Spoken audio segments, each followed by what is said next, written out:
రాజు, 2 నెలల నుంచి అసలు లేదు, వడ్డీ లేదు. డబ్బులు ఎప్పుడు ఇస్తావురా? వ్యాపారాలు ఏం లేవన్నా, వారం రోజులు టైం ఇవ్వన్నా, ఏదోలా చూపించేస్తాం. వారం రోజుల్లో నువ్వు డబ్బులు ఇవ్వకపోతే ఈ రోడ్లో నీ వ్యాపారం ఉండదు, నువ్వు ఉండవు. గుర్తుపెట్టుకో. ఏంటి తమ్ముడు, ఏంటి గొడవ? ఏమీ లేదన్నా, మా అన్నయ్య చదువు కోసం 1,00,000 రూపాయలు వడ్డీకి తీసుకున్నా. 1,00,000కు 2 లక్షలు వడ్డీ కట్టా. ఇప్పుడు వచ్చి మొత్తం కావాలని కూర్చున్నాడు.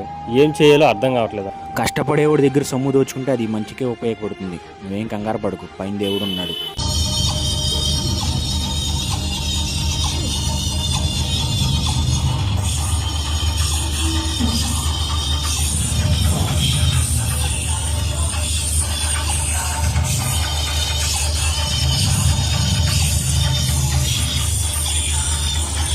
రే, నా డబ్బు!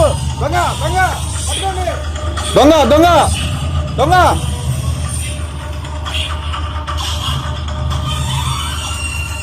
అమ్మ హాస్పిటల్లో ఉందిరా.